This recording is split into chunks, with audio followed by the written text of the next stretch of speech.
University of Connecticut. We'll take questions for Coach Ollie and for the student athletes. The first one will be all the way to the left. Dave Borges, New Haven Register. Shabazz, you've obviously had a lot of big shots, game-winning shots over your career. I just wanted to know how impressed you've been with what Aaron Harrison's been able to do the last 3 games with his game-winning three-pointers and that kind of stuff. Yeah, man, he's a clutch player, as you can tell. 3 games, and he's willing to take that shot. And like I always said, the biggest thing about that is if you're willing to take it. You know, a lot of guys shy away from the moment, and he's not one of those guys. And hopefully it doesn't come down to a shot. And if it does, we're going to make sure we move him away from that left side where he's been knocking down a shot consistently. So, you know, he's, like I said, he got that clutch gene that guys that everyone's been talking about. And he's not scared to miss the shot because, you know, that's the chance you take. You take that shot, there's a chance you miss it. And but he's the guy that's going to be willing to be the hero. And that's just a lot of respect. On the right side in the front, Vin. Vin Parisi, SNY. Coach, defensively, in terms of defending Kentucky, what are you looking to key in on? Well, first of all, we want to get back in transition. That's our number one key every game, especially them. They got a lot of great athletes. They use their quickness, they use their speed, they use their jumping ability to get inside the paint. So we want to locate, want to get back, want to keep them in front of us, and then play solid defense. We want to limit the penetration and make them shoot over the top. Next question's on the left side of the aisle. Tim Sullivan, Louisville Courier-Journal. For Kevin, Louisville defeated your team 3 times by a total of 55 points. How much is that matchups, and how much is your being here improvement? Things happen throughout the season. You know, they got great players.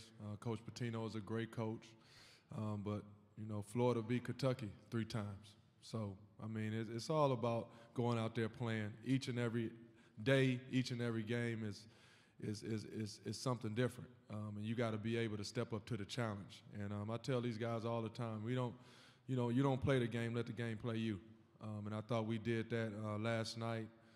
When they came out 16-4, we didn't get down. We kept, you know, allowing our defense to take over and our unselfishness to take over and our togetherness to take over.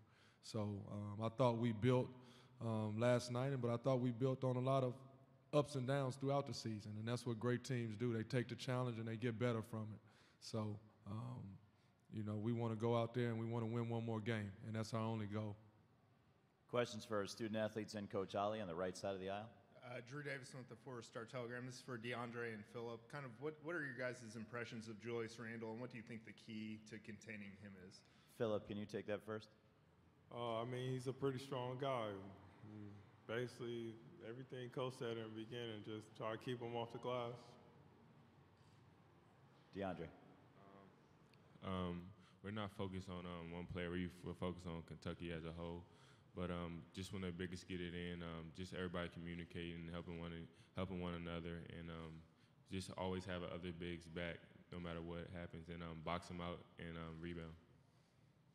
The next question's on the right side for Adam. Yeah, for Shabazz and Ryan, Adam Zagoria, SMY. I think this Kentucky team has like 7 McDonald's All-Americans and 7 future pros.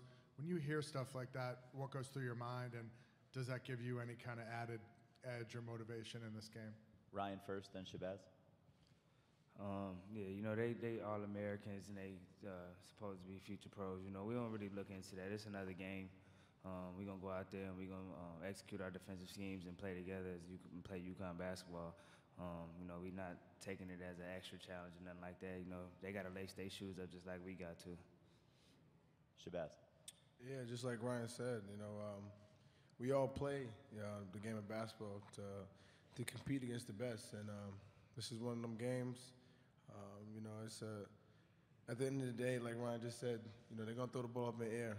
They don't do nothing different. You know, we put on our jerseys the same way.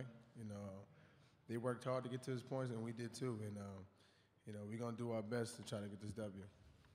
On the left side in the front, Zach. Zach Braziller, New York Post. Kevin, what have you seen from DeAndre in the tournament? You know, he went from being kind of from an up and down season to being one of the best players in the country in this tournament. 2 double-doubles. Obviously, yesterday was phenomenal. Is there anything you've noticed different about him? No, we just want DeAndre to play. We always talk about DeAndre with touches. It's not about points, it's touches, it's activity, it's effort. We consider touch an offensive rebound, defensive rebound, 50-50 ball blocks, and when he's active, he scores. If you look back through all the stats in our season, if he averaged 8 rebounds, he averaged 19 points. So, I mean, that tells you when he's active and he's paying attention to details, he's going after the ball. We call it collective ball hunters. When he's a ball hunter, he scores because he's that talented. His ceiling, none of our players got roofs on them. All right, no limits on our players. We just gonna go play hard and we're gonna play together. There's no limits in our locker room. There's no limits with our student athletes. They don't have no limits. I'd be doing them a disservice. I put limits on them. To the right side, Roger. Roger Rubin from the New York Daily News. This is a question for all 5 of the players. It's a short answer question. Beginning with the big guys. Going down the line, in one sentence, why do you believe in your heart that Connecticut will win the championship? We'll start with Philip, and we'll move back down towards Shabazz. I mean, we work hard. I just feel like all the trials and tribulations that we've been throughout last season and this season just has prepared us for this moment. I'm just going to say heart. That's it. All right.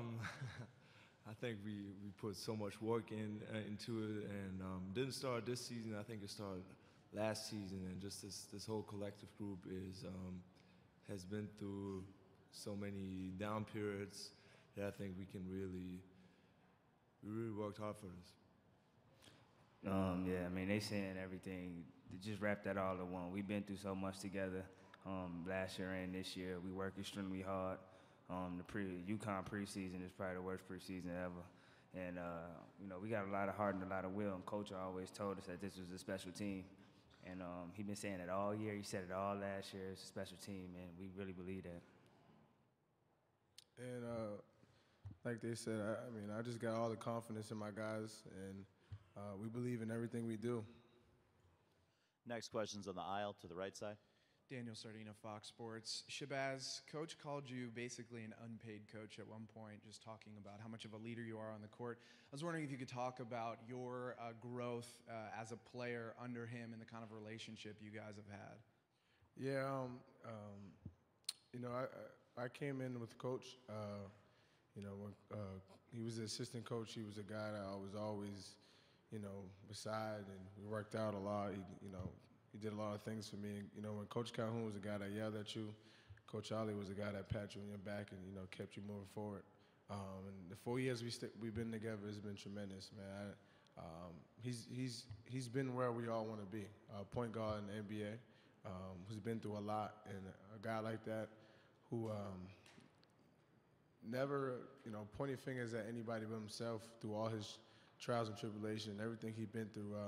You can learn from that, and we all believed in each other, and no matter what's going on, whether I'm laughing and joking with him, or when I was a sophomore and I was crying in his arms because I was upset the way I was playing, he was always there for me, and I never had a father in my life, and like I always said, I felt like he was always a father figure to me, and that's what I wanted. And he believed everything I did was with a lot of passion. It may not have been the right thing at the right time, but he understood that I gave everything I got. And, when you have somebody like that in your corner, you should always cherish that. And, me and him has just been growing ever since. On the right side of the center aisle. Yeah, Barry Horn, Dallas Morning News for the seniors. Can you tell me some of the similarities and differences between this season and the last championship season? Shabazz first. We had Kemba Walker, the biggest difference. We had that team was definitely a unique team, and this is a totally different team. We got a different coach, different players, different managers going down the line. So it's a totally different team. At the end of the day, I always said we want to do what that team did. But at the end of the day, we want to go on our own path. And so far, so good. We just got to get one more 40-minute game. Same question to Niels.